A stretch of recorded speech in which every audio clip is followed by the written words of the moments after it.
On behalf of the American Heart Association, I would like to welcome you to today's Implementation Science webinar, Importance of Lipoprotein a Screening and Testing. By email tomorrow, you will receive an invitation to complete our feedback survey.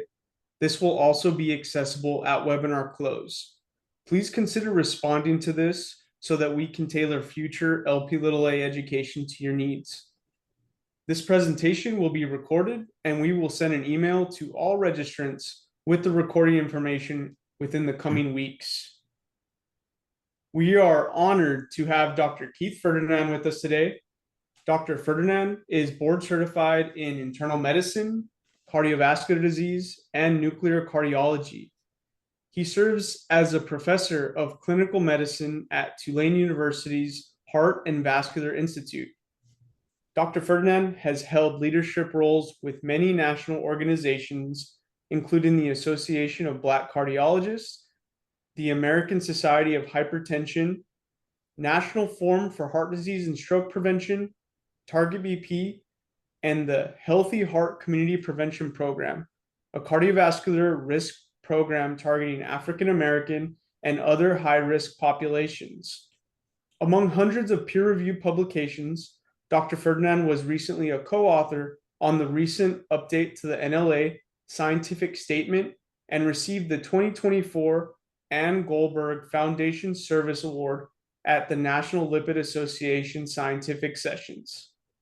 His command of the science is rivaled only by his passion for patient care and tireless commitment to the community service. Dr. Ferdinand, the floor is yours. Thank you very much for this opportunity to discuss lipoprotein(a), which is emerging as an important risk factor in cardiovascular disease. Here are my disclosures.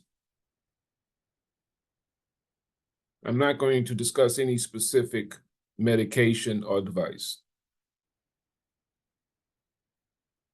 Let me state from the beginning that these recommendations and opinions are mine personally and do not represent any official position of the American Heart Association.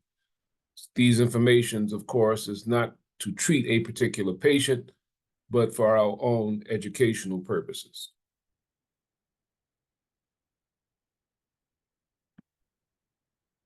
All right, well, let's go through the learning objectives.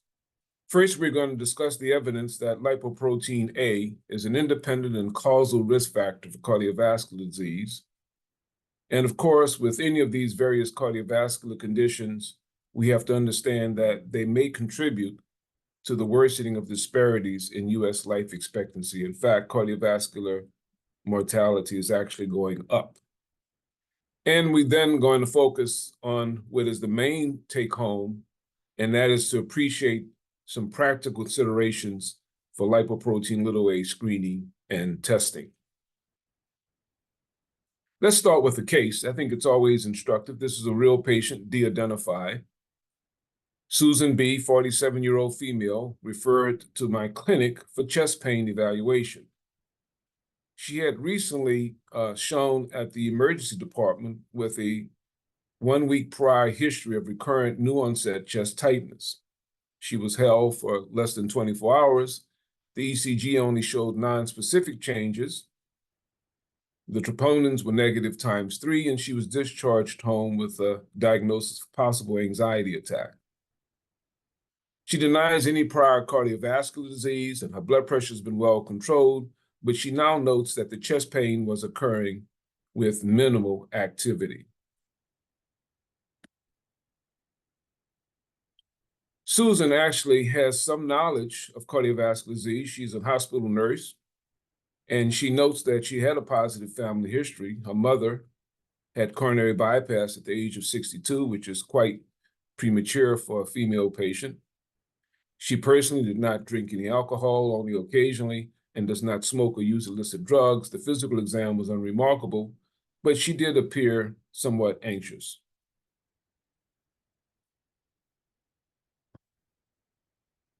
Here's a lipid profile, and it's fairly unremarkable, similar to that seen in the average US population: cholesterol 180, triglycerides 54, HDL 71.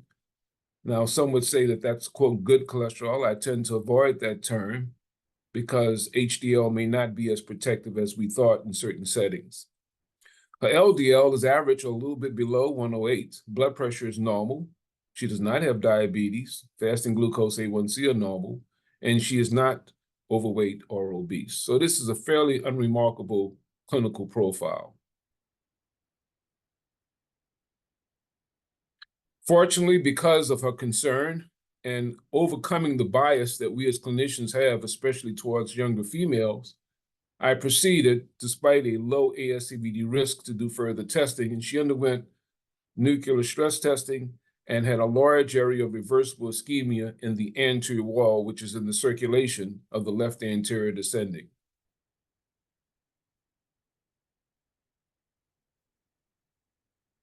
She was then sent for diagnostic angiography, and this is what was found. Indeed, she had a tight 95% proximal lesion of the left anterior descending with a luminal narrowing that was then addressed by percutaneous intervention.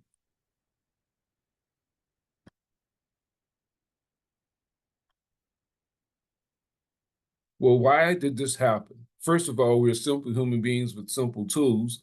We often can't predict who will get disease or disability. But in her particular case, additional testing did demonstrate a lipoprotein little a level of 227 nanomoles per liter. And remember, whenever you get a lab report on lipoprotein A, note whether or not it's milligrams per deciliter or nanomoles per liter. I'll discuss that a little more because different labs will report the data differently. But this is a very markedly elevated lipoprotein little a level and probably was the main risk for this accelerated atherosclerotic disease that she presented with.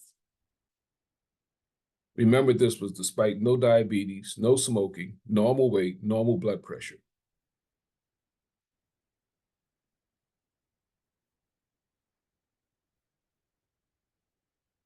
So let's start the discussion of lipoprotein A, and I will show you this Danish kringle. It appears to be high in saturated fat and refined carbohydrates, but that's not why I'm showing it. It's because this particular pastry has a unique sign in which it shows these flattened little kringles. And these kringles describe what is one of the hallmarks of the lipoprotein little a, atherogenic LDL-like lipoprotein. It's not simply an LDL. It has additionally attached a single molecule of these kringles. ApoA is the name of those kringles, and they're covalently bound to the ApoB. ApoB is the protein that's on the conventional LDL particle. This presence of the ApoA is what distinguishes lipoprotein little a.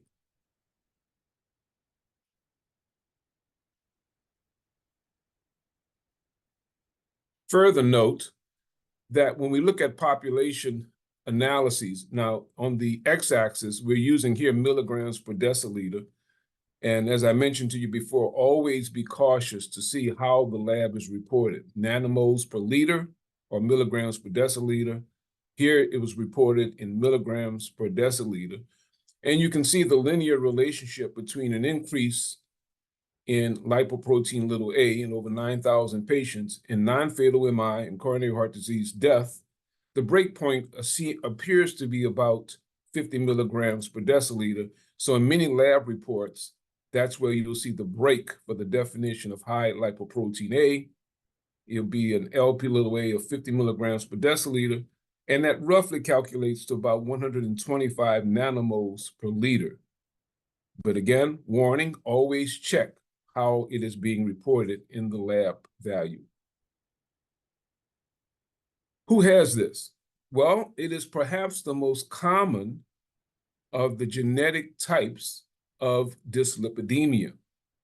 In the yellow, you'll see that most people have an LP little a that's less than 30 milligrams per deciliter. In the middle, intermediate, 30 to 50. But when you get above 50 in the blue, that's considered to be high lipoprotein little a. And it's found in about 25% or 1 out of 4, or perhaps as low as 1 out of 5, depends on who the population is. But it is quite commonly seen across all populations. Unlike LDL, which has a bell-shaped curve, a normal distribution, you can have normal Lp(a) in most people, but a minority, a significant minority, can have, in the blue, elevated lipoprotein A. Here's the problem. If a person has elevated lipoprotein A, even if they do not have conventional risk factors, when you take into account family history and elevated lipoprotein A, it predicts an increase in atherosclerotic cardiovascular disease and overall cardiovascular disease. That combination can be deadly, and it actually improves our ability to do risk classification to identify which patients will develop heart disease, strokes, peripheral arterial disease, and aortic stenosis.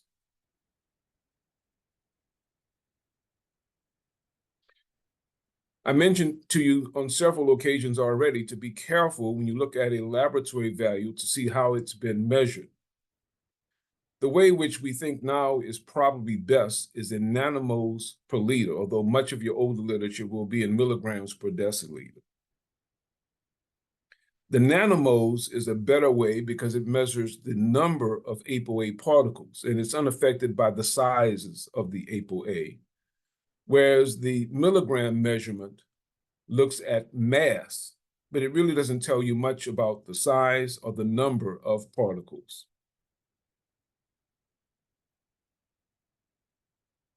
Fortunately, we now have ICD-10 coding for lipoprotein A. You can use elevated lipoprotein A or a family history of elevated lipoprotein A, and most insurances will pay for the testing.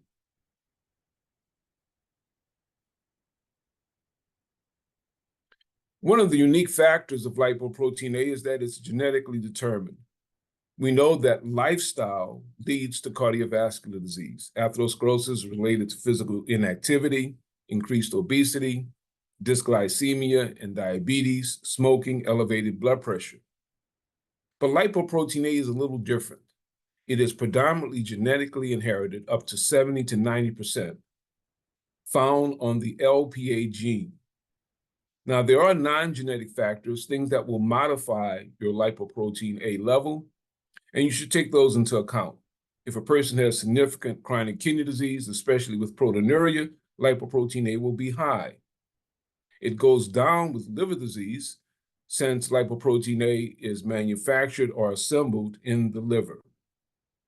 It goes up with pregnancy and hypothyroidism, and it goes down with hormone replacement therapy, although I caution us all, using estrogen to replace female hormones during the menopausal period is not considered appropriate, even though it does decrease lipoprotein A. And of course, therapeutic lifestyle changes are important for all patients who are at risk, low saturated fat diet, physical activity, but it has little impact on this genetic factor. I was pleased to be part of a National Heart, Lung, and Blood Institute working group recommendations in which we were looking at the data published in 2018 at forward thinking in terms of what we should know about lipoprotein A. And what we discussed in that state-of-the-art review is, though we know race and ethnicity are social constructs, region of ancestry may actually have some impact on the levels of lipoprotein A. In the middle, you see persons who are of sub-Saharan African descent and South Asian descent. A larger percentage of the population have elevated lipoprotein A, whereas less seen in East Asian or North American populations. This suggests in those patients, it may be an additional risk factor that needs to be taken into account. Here's a cartoon showing the manufacturing of lipoprotein A and its metabolism. ApoA, those kringles, are synthesized in the liver. They then construct with an LDL-like particle to make lipoprotein little a. The lipoprotein A leaves in the liver area and migrates to various components of the circulation, including the coronary arteries, as we saw in the case that I reported. Carotids, it can cause an increase in stroke. This has even been seen in persons in their teenage years.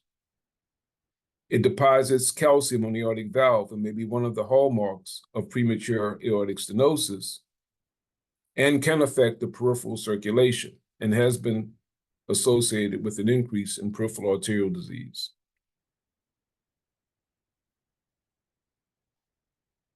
Now, we really don't know how lipoprotein A is then returned back from the circulation. It doesn't appear to be the same LDL receptors that we see with LDL. However, we do know that statin therapy, although it lowers LDL cholesterol, does not have a positive impact in lowering lipoprotein a. This does not mean that we don't use statins, but don't expect the same type of decrease in lipoprotein A with statin therapy that you see with LDL cholesterol.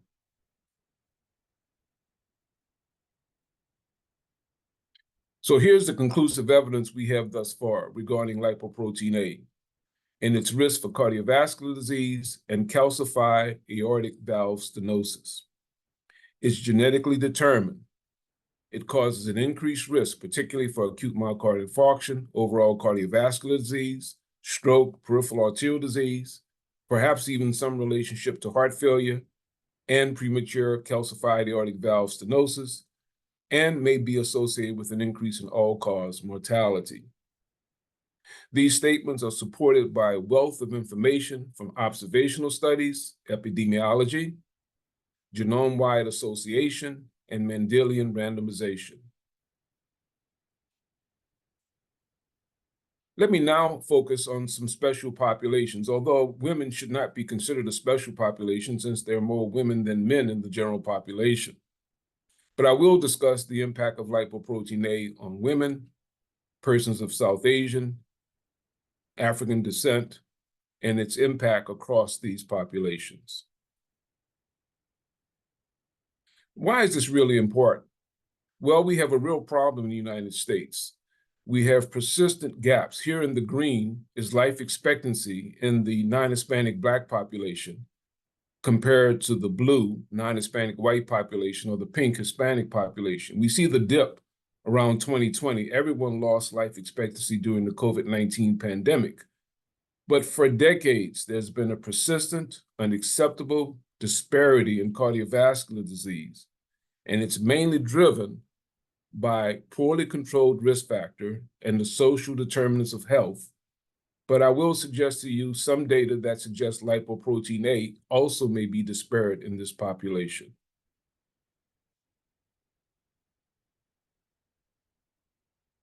This is from American Heart Association Heart Facts and Statistics. It's a wonderful wealth of information. It's published each year in January. This particular edition, published in January of 2024, shows that unfortunate upward tick in cardiovascular mortality, suggesting we should do more to curtail the ravages of heart disease.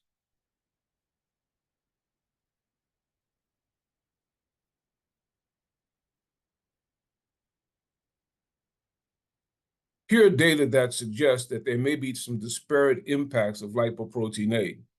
This is from a National Institute of Health-sponsored investigational study looking at populations defined as Black, white, Chinese American, or Hispanic American. It's called the Multi-Ethnic Study of Atherosclerosis, or the MESA study.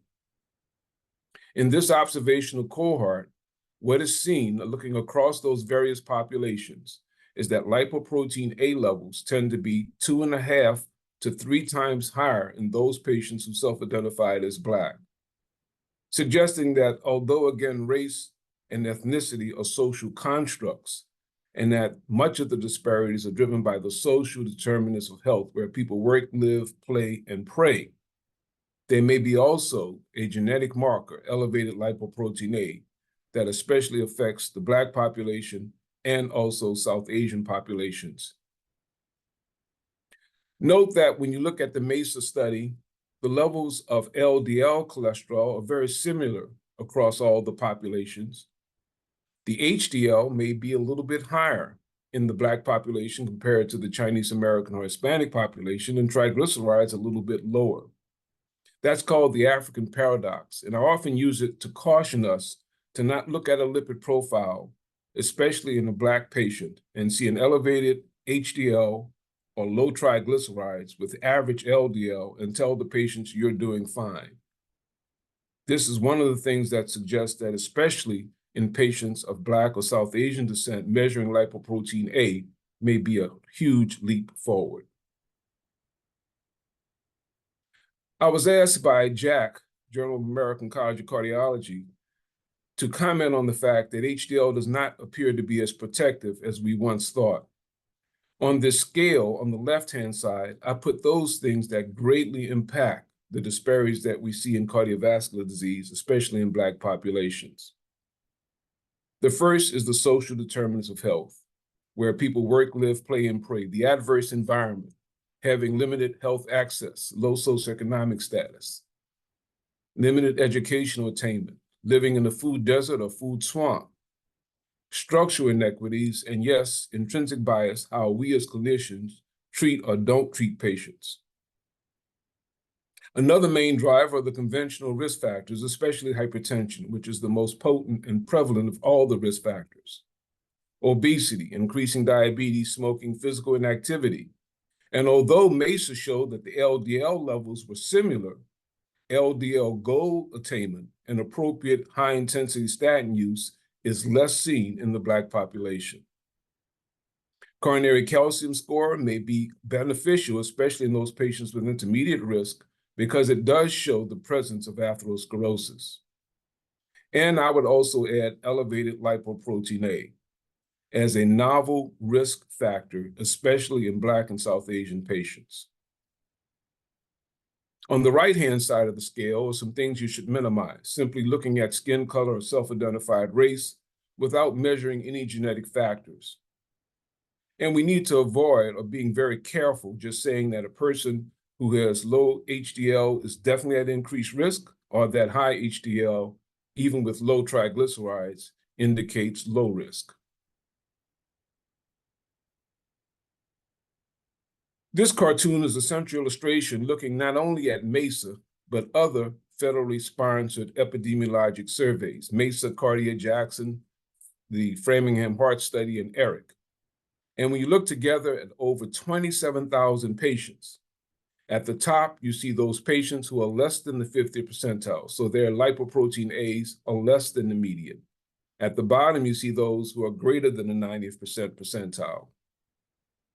And what this drawing shows is that those patients who have the higher levels of lipoprotein A in all of these major observational studies, followed up to 21 years, there was a higher increased risk for cardiovascular events, incident ASCVD, in those patients with higher lipoprotein A. In the bottom left, it describes looking at the patients who are 90th percentile or above versus those who are less than 50th percentile, an increase in myocardial infarction, revascularization, stroke, coronary heart disease, and all-cause mortality, which is a trend. What's important on the right-hand side is that this risk for lipoprotein little a was regardless of whether or not the person had sex, male or female, whether their conventional risk calculation was low, intermediate, or high. Remember our case of the 47-year-old nurse with normal blood pressure, normal weight, conventional lipids, no diabetes, no smoking, who had severe proximal coronary disease. It was found across all the population studied in these NIH cohorts, Black, Hispanic, white, and it was found to be a risk factor regardless of the LDL-C category, less than 70, up to greater than or equal to 130. And finally, it was found to be a risk whether or not the person had diabetes or did not have diabetes.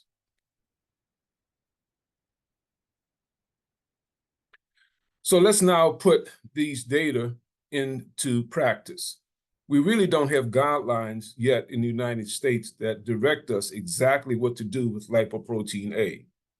The 2018 cholesterol guidelines from AHA, ACC, and multi-societies considered a risk enhancer, But there are other now working group reports that suggest it is truly a risk factor, which independently increases risk.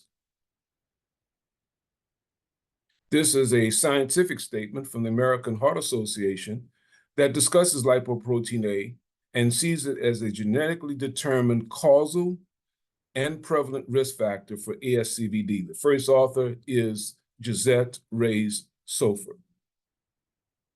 Published in 2022, this particular report suggests that lipoprotein A indeed is a risk marker for atherosclerosis, thrombosis, and calcified aortic valve stenosis. This scientific statement goes on to suggest that genetics is the main driver, that it does indeed show a higher tendency across certain race ethnicity groups, including Black Americans and persons of South Asian descent. It can be affected by the medical conditions and the environment. But overall, it is now consistently found that ApoA attached to the LDL-like protein, ApoB, causes a LDL-like substance called lipoprotein a, which is a risk marker for cardiovascular disease. Here's what the scientific statement suggested. They had some favoring of screening for lipoprotein A, especially in those who had a strong family history or a personal history of ASCVD. They also suggested that various organizations now suggest that you do it at least once in every adult. Although I will show you some recommendations that says that you can start screening for Lp(a) even in the adolescence or childhood periods. Since it is a genetically measured factor, it starts to elevate early in life, and by age 6, you've reached very similar levels that you will see in adulthood. The AHA scientific statement goes on to say that LPA measurement should reassess population screening, and it can be considered. The best approach to treating patients is by controlling the conventional risk factors. We do not have specific therapies for treating lipoprotein a, and we may need additional information once therapies have been shown to be beneficial. Novel therapeutics are undergoing clinical trials to see if targeting lipoprotein A will decrease cardiovascular events.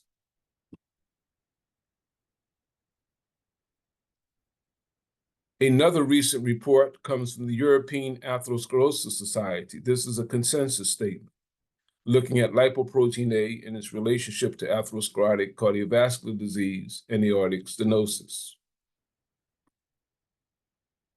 The ESA suggests that lipoprotein A is a factor that should be considered and tested at least once in all adults.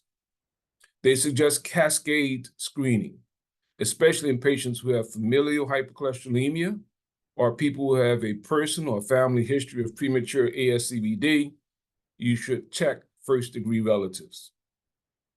For absolute risk, 100 milligrams or 250 nanomoles per liter gives 2.5 times an absolute risk of ASCVD, regardless of the calculated conventional risk factors. And they go on to suggest the higher the lipoprotein A, the greater is the risk.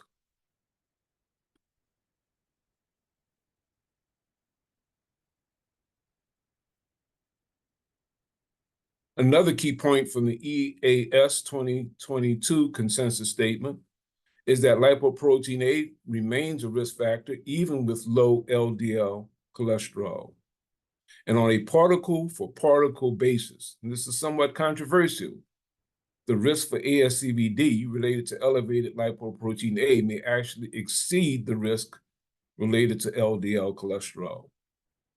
Lipoprotein A not only builds up plaque, but it causes arterial inflammation and can accelerate thrombosis in the necrotic core of the atherosclerotic plaque. They also suggest even in children, it may increase the risk for ischemic stroke. They mention conversion factor, which is not generally acceptable, 2.5 times the milligrams to get the nanomoles per liter measurement. The most recent statement comes from the National Lipid Association. This is an update of the 2019 NLA scientific statement. Again, I was pleased to be part of this working group. What we suggested in 2024 is that lipoprotein A has now sufficient evidence to recommend at least once in a lifetime testing.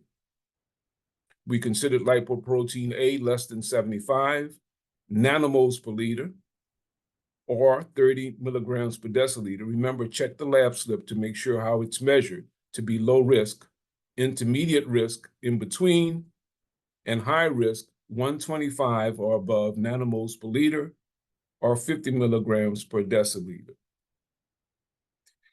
In the case that we presented, she had almost twice the level that would be considered high risk. In our paper, we suggest cascade screening, checking first-degree relatives, mother, father, sister, brother, offspring, and anyone who has had evidence of Lp(a) elevation and associated cardiovascular disease. What do you do with this information if we don't have specific treatments available? Well, patients who have elevated lipoprotein A, therefore, should receive early and even more intensive risk factor management. Here's some other statements from the updated NLA scientific statement. Although there's been efforts to correct LDL cholesterol levels based on Lp(a), it's very difficult and should not be used. Remember, I mentioned that statin therapy, although it decreases atherosclerosis and has been shown to help survival, does not lower Lp(a). In some patients, it may cause a small increase in lipoprotein A, but this should not be used to discourage statin therapy. Some high-risk patients may benefit from PCSK9 inhibitors. They are used mainly and approved to reduce LDL cholesterol in those who can't tolerate or have not achieved the thresholds at maximally tolerated statin therapy. The bonus is that PCSK9 inhibitors may reduce lipoprotein A anywhere from 15 to 25%. But this, again, is not an FDA-approved indication. There is a technique of lipoprotein apheresis. It's only present in certain special centers, which will remove the lipoprotein A from the circulation in a dialysis-like approach. So what will the future hold? Well, we don't know. We do know that ASCVD and Lp(a) appear to be linked. Perhaps in the future, we will recognize that while statins may actually increase lipoprotein A in some patients, they remain the bedrock for treatment of patients who had high risk. Niacin decreases Lp(a), but there's no data to suggest any cardiovascular benefit, and simply giving niacin because of its effect on lipoprotein A is not considered appropriate. PCSK9 inhibitors robustly lower LDL cholesterol. We know starting low LDL levels in patients who have ASCVD improves survival and overall cardiovascular benefits. But its decrease in Lp(a) is not an FDA-approved indication, and Lp(a) apheresis is only available at certain centers, but it will decrease Lp(a) by as much as 64%. Presently, in patients who have elevated Lp(a), the best approach is to control conventional risk factors, robustly control LDL cholesterol, and if necessary, consider PCSK9 inhibitors or referral for Lp(a) apheresis.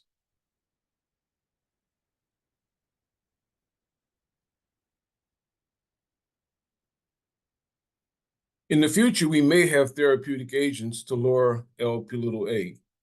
Ongoing studies approach the Lp(a) in the liver by antisense oligonucleotides. One is called pelacarsen. It's undergoing investigation at this time in a phase 3 study and may have some outcome results in 2025 or 2026. Other techniques is to interfere with RNA. They're called silencers, siRNAs, and they degrade the messenger RNA that codes for the synthesis of ApoA, those kringles that attach to the LDL-like particle. Pelacarsen is undergoing testing in the Horizon study. Olpasiran has Ocean A. Zilebesiran is in phase 2, not yet cardiovascular outcomes. And lepodisiran may have the benefit of lowering Lp(a) by an injection once or twice per year. Again, this is not an outcome study, but phase 2 data.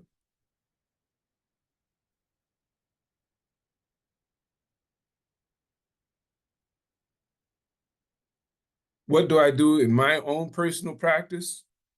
I believe in shared decision-making, educating patients about their risk, and help them navigate the tortuous waters of ASCVD.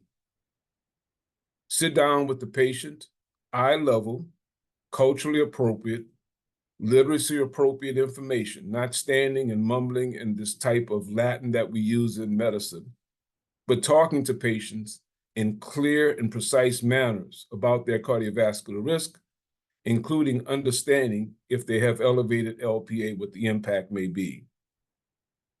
Fortunately, many organizations, including the American Heart Association, has materials available. Here's a tear-off sheet, Understanding the Lipoprotein A test, that goes through various steps in terms of why the person is getting screening for lipoprotein A. How do they get screened? It does not have to be a fasting level. Number 3, what do the results mean? It's important to understand that we should never order a test without being prepared to interpret for the patient what those tests mean. And it discusses what is high in terms of nanomoles per liter or milligrams per deciliter.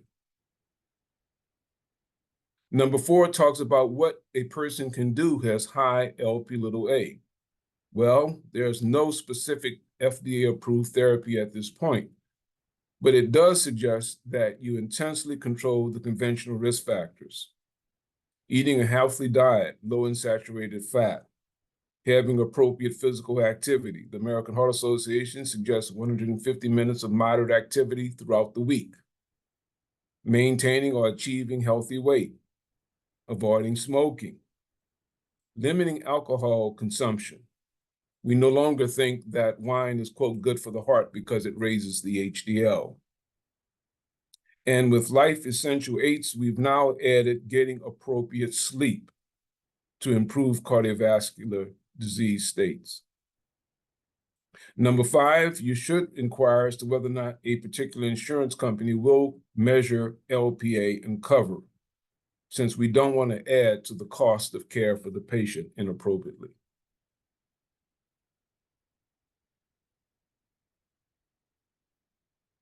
Here's another tear-off sheet from the American Heart Association, talking with the patient.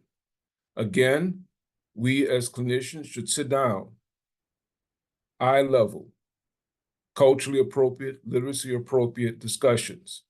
And in this particular tear-off sheet, there are actually places where you can make notes on personal and family history. You know, family history has not been included in conventional risk calculations. The fact that we don't include family history does not mean it's not important. Some of that dates to the old Framingham data in 1948, in which the case report forms really were all over the map in terms of understanding family history. We now know that family history may be a marker for genetic factors, or it may be a marker for clustering of how people live, dietary factors, smoking, physical inactivity, obesity within the family. In the middle are some lines where you can write in the person's LPL number. Yes, we now can get the electronic health record, give the person immediate access. But I think the clinician writing that down and explaining to the patient what that number means is a powerful way of intervening in terms of getting a better understanding of these risks.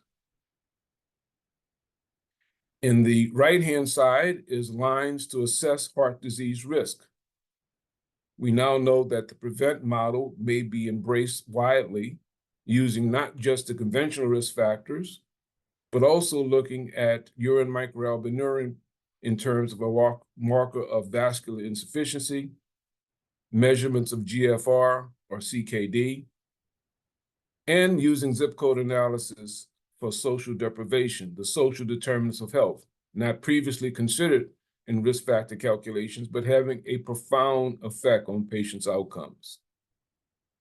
And then in the bottom, exploring treatments. There is no effective treatment for elevated lipoprotein A at this point, but it should drive that person to control conventional risk factors, and in some cases, perhaps even seek participating in a clinical trial that may offer them the availability of getting us more information on which medications in the future may be beneficial. So let's close with a few take-home messages, and I'm stopping with enough time for us to have a real talk, a conference about how we can approach lipoprotein A testing and screening. Here are my take-home messages. LDL cholesterol remains the main lipid target to reduce ASCVD. But even when we do that, there's residual risk. Lipoprotein A is an independent, common, up to 20 to 25%, inherited, more common in patients of African and South Asian descent, risk factor for ASCVD. I suggest we even consider universal screening to help predict ASCVD risk and guide intensity of the current treatments that we do have.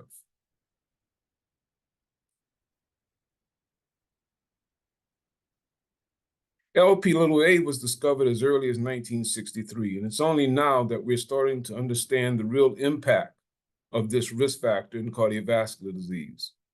And although there are no specific therapies that have been approved by the FDA, there are investigations using siRNAs and antisense oligonucleotides that appear to robustly and effective lipoprotein A, and perhaps in the future may show the ability to decrease cardiovascular disease. Will lowering Lp(a) by these techniques lead to a clinical benefit? Well, the clinical trials are ongoing. Here's my contact. If you need more information, I have an email, Twitter handle, and I think we have time for a discussion. Thank you again for allowing me to participate with you in this conference. Thank you very much, Dr. Ferdinand, for your wonderful presentation. The content you shared was impactful to clinical care. We will now begin our Q&A session. As a reminder for our audience, please submit those questions for our presenter through the Q&A feature on your control panel. To start us off, Dr. Ferdinand, why do people have elevated Lp(a)? Specifically, is there historical context as to why it's more prevalent in African and South Asian descent persons? Well, the easy answer is I don't know.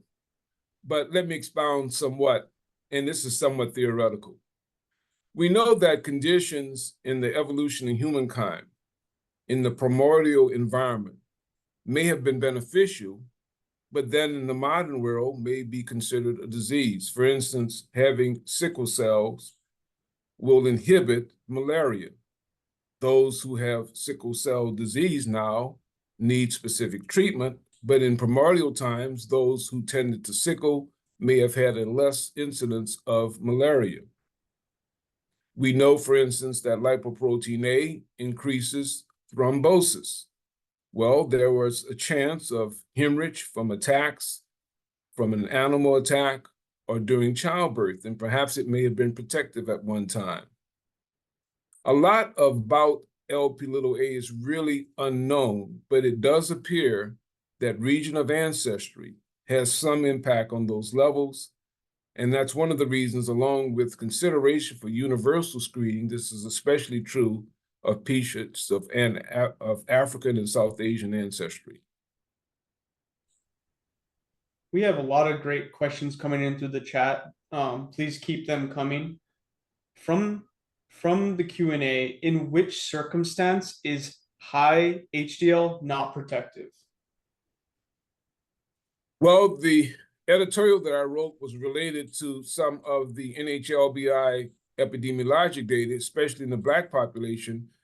HDL does not appear to be as protective. Now, that might be related to differences in lipoprotein lipase It's an enzyme in which a person may have an elevated HDL and low triglycerides, but it doesn't appear to protect against atherosclerosis.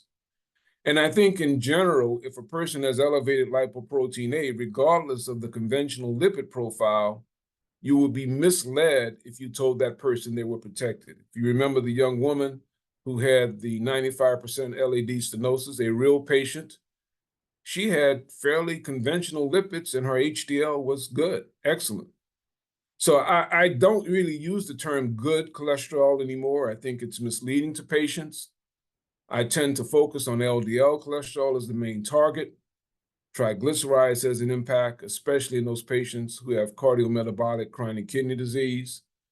But in all patients, especially those with a family history or a personal history of ASCVD, I suggest testing for Lp(a) may bring some surprises. Great insight. What role does Lp(a) play in stroke? Should stroke patients have an Lp(a) test completed as part of a stroke workup? Yes. Again, individual patients does not equal a guideline. There's no specific guideline-directed approach to Lp(a) in the American guidelines at this point. But I personally have seen, and it has been reported in young people without conventional risk factors, acute stroke with markedly elevated lipoprotein A.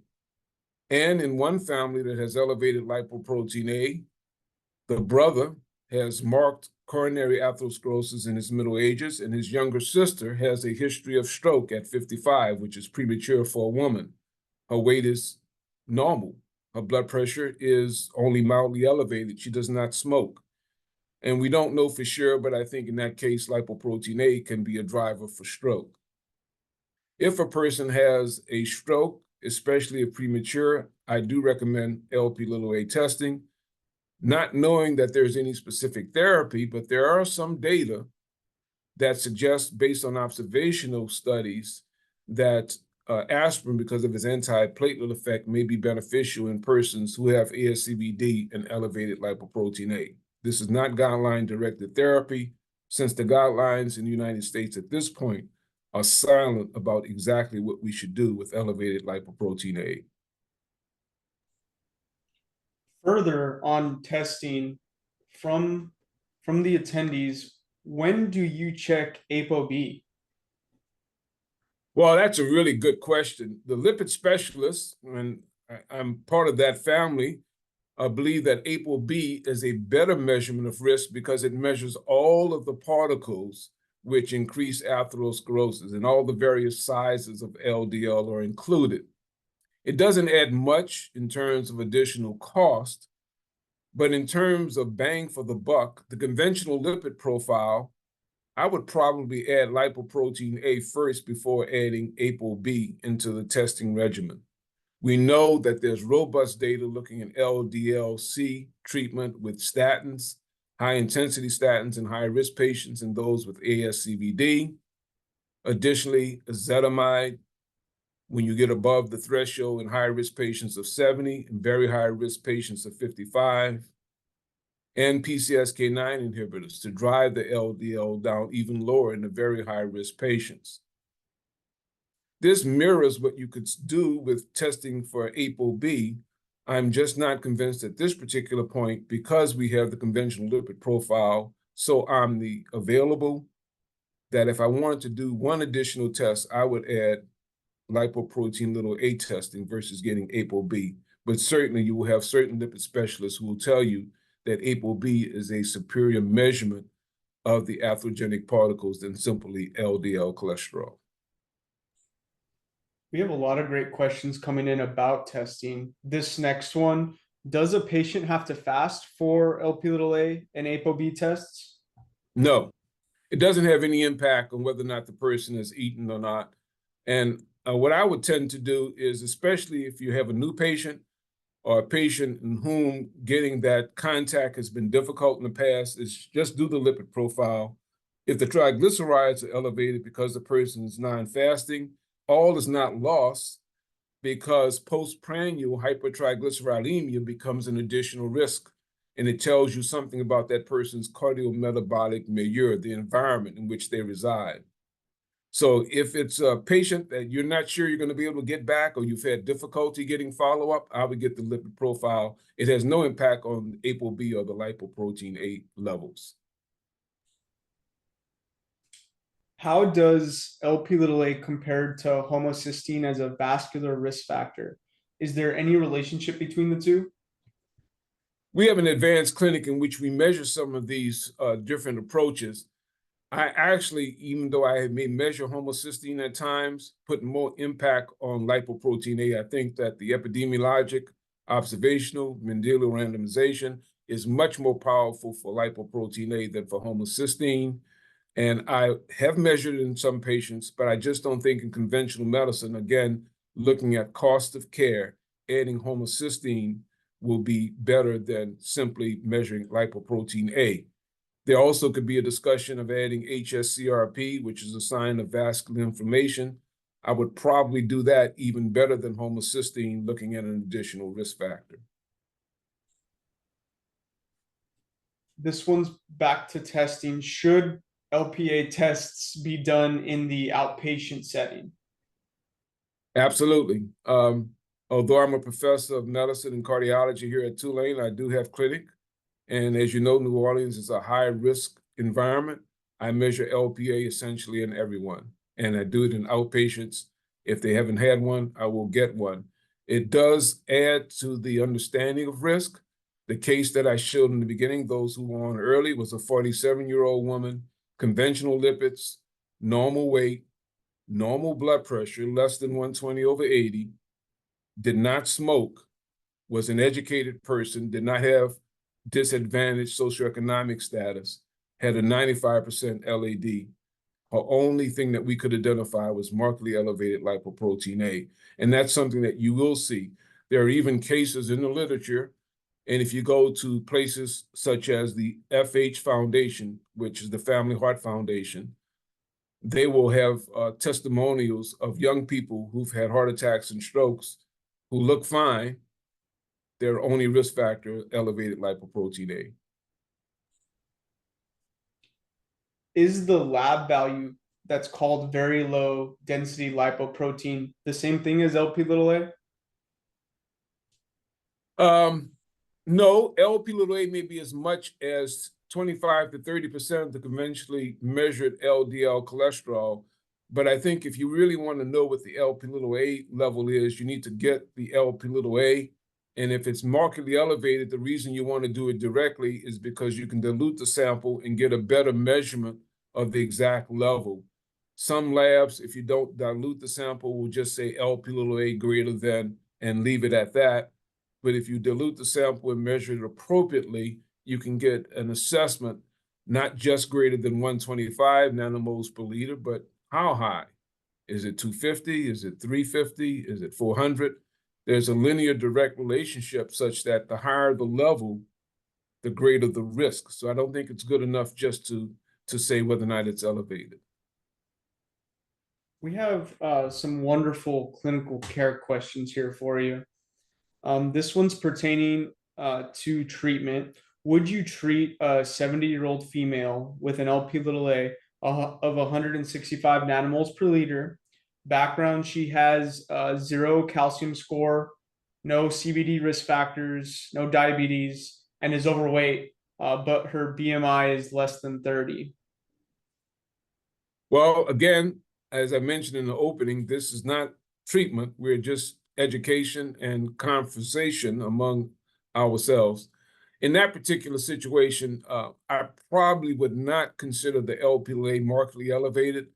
Although there's an increase in risk at 125 nanomoles per liter or 50 milligrams per deciliter, there's a linear relationship. And just because it's above that cut point, without any other conventional risk factors, a 70-year-old lady, I probably would not suggest that she do anything more intense.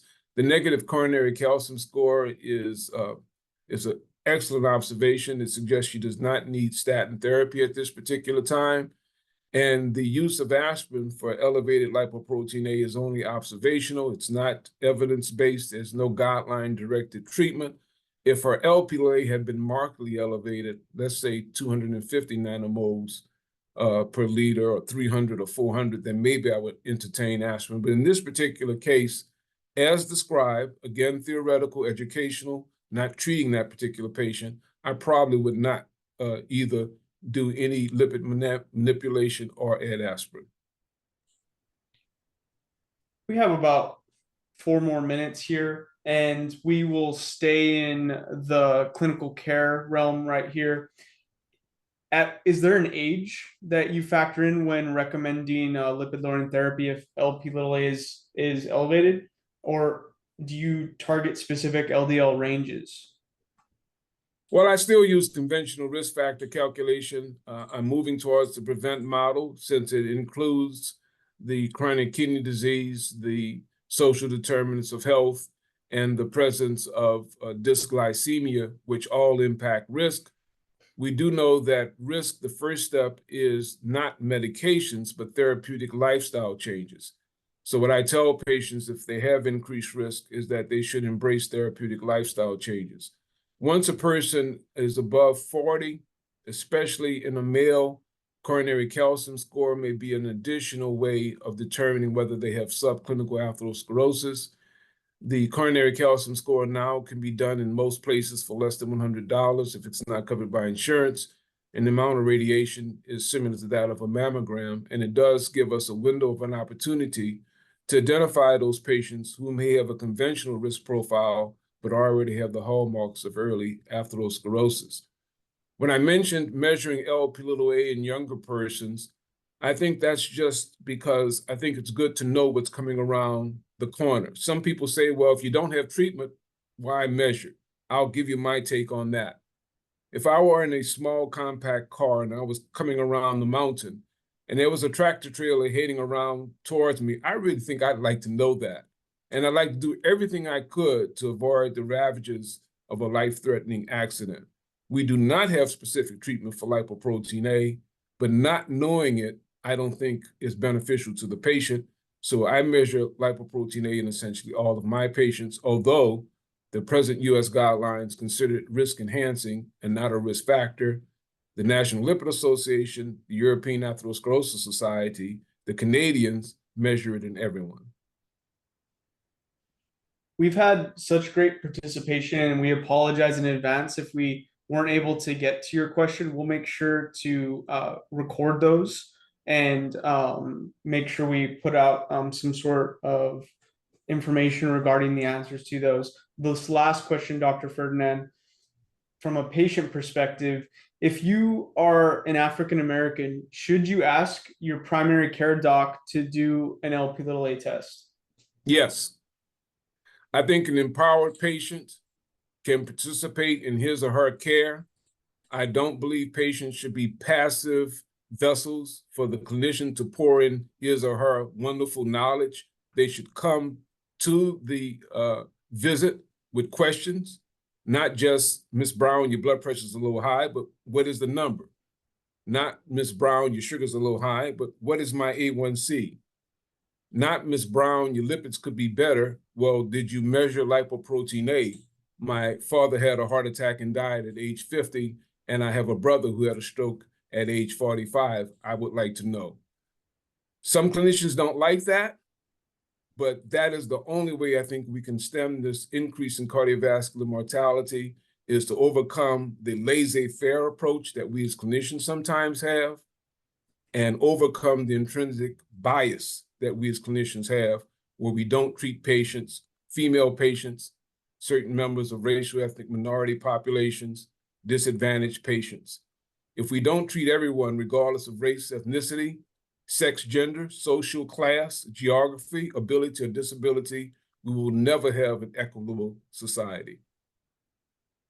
Thank you. This will conclude our Q&A section of the webinar.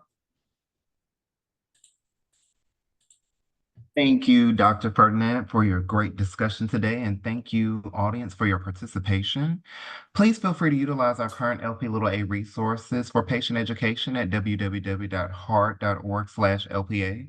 Also, for our Get with the Guidelines customers, there are new LPA elements included LPA value, unit, and treatment plan in the stroke and coronary artery disease modules. When you exit this webinar, a feedback survey will pop up in your browser. You will also receive a follow-up email tomorrow with the survey. The recording from today's webinar will be emailed to all registrants in the coming weeks. Thank you very much for attending today's webinar. We hope to see you at our future LP Little A series events. Thank you.